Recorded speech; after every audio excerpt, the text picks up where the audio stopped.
Natasha Clark, that was absolutely extraordinary. Your finest ever performance Thank at you. PMQs. I could have written that Prime Minister's questions, couldn't I? Indeed you could. Can we say the same? Can we deploy similar superlatives regarding the conduct of either Keir Starmer or Kemi Badenoch? I'm going to disagree with you on whether Kemi Badenoch. I'm sure you're going to tell me that she did terribly. I think that's the best she's been, and she was appalling. Well, she was the best she's been, but it is only her third time doing it. Okay, so does that really say anything? You go first. No, I think it was her best yet, and I think, we discussed this off air, that she was a lot calmer at the start of Prime Minister's questions. To start with, and that clearly, I think, worked for her. And as she went on, and as sort of it started to unravel, she sort of lost the room a little bit more. But that's partly the atmosphere of Prime Minister's questions, of being in the House of Commons surrounded by all your colleagues cheering you on. And we mentioned something else which it probably merits repetition, which I'd overlooked, which is the actual volume. So the size of the Labour majority is such that the wall of noise that she's presented with. We were often quite critical of when the Tories did this, because it would involve people like Jonathan Gullis scratching his armpits while bellowing into the ether. But even people who behave in a civilised fashion can make a lot of noise in the House of Commons, and she's up against that. I think we probably haven't recalibrated what that would feel like from her position. So in terms of why she can start calm and then, as the adrenaline starts to pump, become a little bit frenzied, a little bit frantic, appearing a little bit out of control. If you're confronted with that level of noise, I think your fight or flight syndrome probably kicks in a bit. Yeah, it's easy to get swept up in the nature of Prime Minister's questions, and what it looks like on TV is very different to how it feels in that chamber, which is actually quite a lot smaller than you'd think. These wood-panelled walls really do reverberate all of the MPs sort of jeering and chanting in the back of that.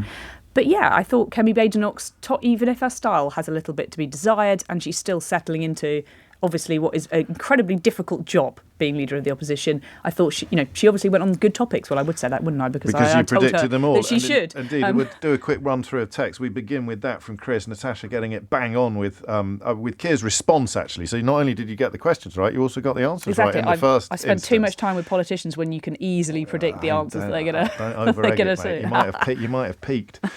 Dave writes, she's so poor it's not even funny anymore. We're on Kemi Badenoch now, I think, not Natasha Clark. Actually, yes, it is. Everything is broken because your lot broke everything. That would be directed at the Tories. James, Keir's bang on the money. The Tories have nothing constructive to contribute to this process. David writes, you've got to give it to her. Badenoch is on fire. How many years until they stop blaming one another for everything, asks Joe. I like that argument, Joe, but you've got to listen to the detail. It's not like they're pulling out Liam Byrne's note from 2010. You're actually looking at, particularly in the context of Vauxhall, you're looking at policies the Tories introduced. Alex makes an interesting point. I really want to like Starmer, as I voted for him, but he's at risk of appearing to never actually answer the questions in PMQs. Totally agree with him there. He sounds permanently outraged and usually defaults to his standard responses regarding £22 billion, etc. He needs to engage more with the questions. Chris says Kemi can't seem to land anything at all. Quite hilarious. Please put us out of our misery, says Charlie. It's your fault. No, it's your fault. I blame you. Blah, blah, blah. I blame you. A shambles, and Badenoch is so wooden it's embarrassing, and on it goes. Cameron quite liked the McVitie's puns, although most of them went over my head. I noticed I don't know where the ginger nut came from. Was that in there? Did I miss that? I didn't. No. But hobnobbing was a hobnobbing made pun. me chuckle.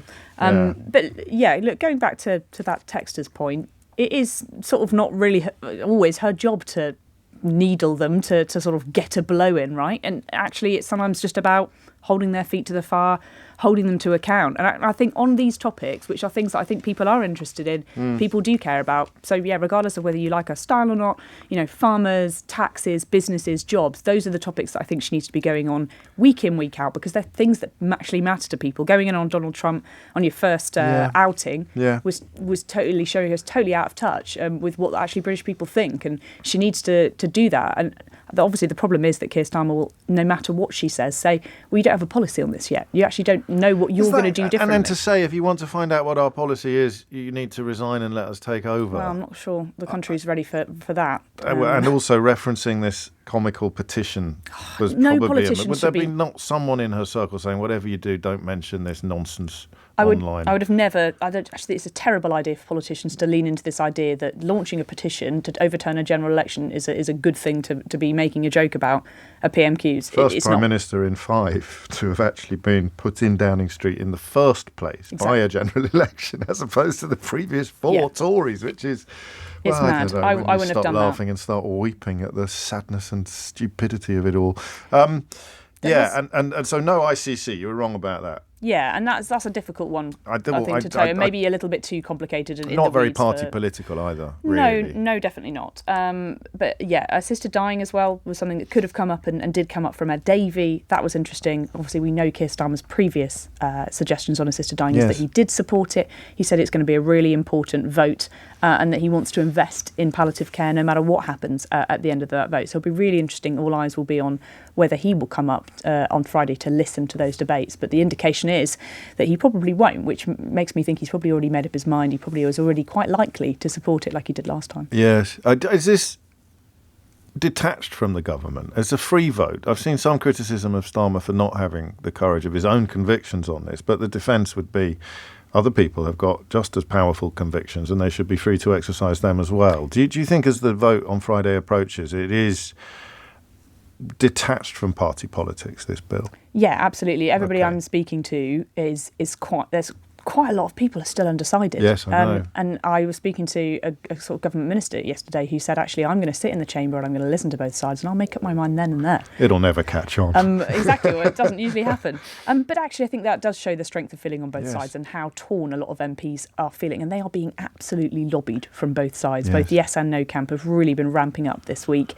You mentioned Keir Starmer not coming out and sort of having those strong feelings that he clearly does. Not allying the government to either side. No, and that's because, the Cabinet Secretary, Simon Case, has ordered all Cabinet Ministers to not talk about their positions in public. Some of them, of course, have ignored those. We're streeting Shabana Mahmood, 2 very prominent voices on the No campaign. For very different reasons. For very, very different reasons. But actually, there's not quite been the same voices on the Yes campaign as there has been on the No. But look, I think it's hard to predict how it's going to go. Still think the vote's going to be very tight. But yeah, it'll be really interesting to see how that goes. Something else I also wanted to talk about is how Keir Starmer wouldn't commit to changing the 2030 car phase-out ban.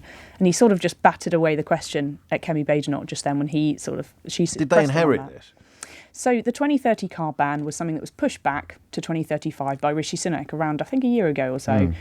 Kemi Badenoch, the Labour Party came in and said, nope, we're going to stick to that 2030. They've not actually done anything to change that yet. But with these EV targets, which many people feel are going too quickly, many car manufacturers do. Some say, actually, no, it's just the car manufacturers, actually, the people that haven't been early adopters to this, they've not been fast enough to take that up. They're the ones complaining. But businesses have got and the business secretary will have a really big case to answer here about whether they are going to do that. Thought it was really interesting that Keir Starmer's not committing whether he is going to stick to that 2030 ban. That's what some people in the Cabinet want to see. Other people want them to look again at those targets and whether they are too strict. So another row going on in government, going green, being a lot of pro-business. politics, actually, unlike last time, as you mentioned, with references to Donald Trump and stuff. And this it gave Starmer a bit of an opening, the mention of this petition, because he comes straight back and says, we had a massive petition on the 4th of July in this country. And crucially, I missed this, because we chatter a bit while it's going on. We spent years taking our party from a party of protest to a party of government. They're hurtling in the opposite direction. There's some truth in that. Yeah, and that's always Keir Starmer's argument when he's talking about these kind of things, and when people say to him, the Labour Party's changed, and he'll go, yes, I've changed it for the better, and I spent a lot of time ripping it out of the clutches of the hard left and putting it in, the centre ground once again, which obviously he's going to say, look, I've won an election and I've got a huge mandate. Well, it depends on what your definition of huge is, but he has got a mandate from the British public, and to lean into the idea of this mad petition, I think is a bit much. And speaking of people not paying attention because they were chattering in the studio, what else have we missed? Well, the ginger nut reference was a jibe at Angela Rayner, who has red hair. That's funny. Yeah, I used to get called ginger nut at school. Did you? Yeah. Sort of gingery. That's where I'd expect that kind of comment to be confined playground. in a school playground. I still really like a ginger nut, Kemi Badenoch is nothing if not novel.